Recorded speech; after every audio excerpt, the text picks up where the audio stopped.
Would you say you're happy as a priest? I'm sure, absolutely. There is no doubt at all. Happy priest.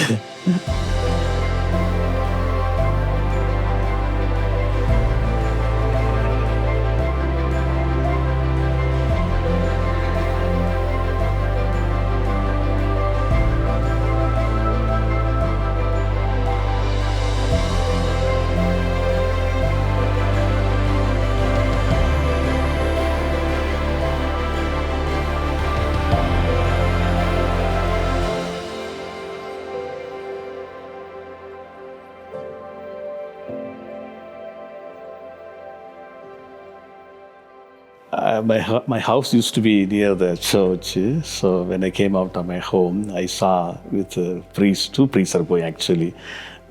Two are sitting on the motorbike with white cassock. Oh, this was, I want to become priest to get a motorbike. This was grade 4 or grade 5, I remember. One day the vocation promoter came to my school and was recruiting the students for the Pallotine order. I was not sure what is the Pallotine order, resident priest. I simply raised my hands. I wanted to get a motorbike. That's even the grade 10 too. I had wanted to get a motorbike.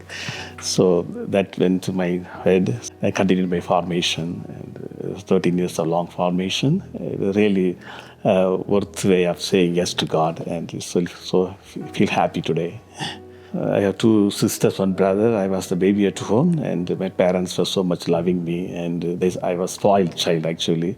Especially my dad was so close to me, and mother too.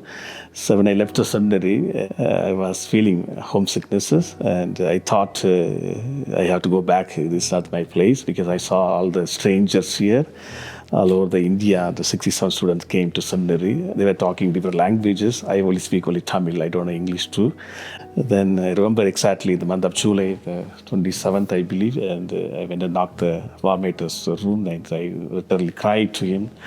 I told him, I want to go home. This is not my place. I miss my parents, my sisters, my brothers. So the father called me and spoke to me for half an hour. He convinced me everyone goes through the same kind of feeling. You'll be all right. Then he told me to remain there. And I felt at home there. This ring was given to me by my mother when I was ordained priest. It is her understanding that I am married to the church, giving myself entirely to God, the church, also my religious order, and my provincial, dedicating myself as a missionary priest to the church and my congregation.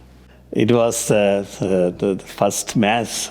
It was really, I am a priest. I have to say the mass. It was a little nervousness, seeing lots of people there around me, but slowly I became used to it.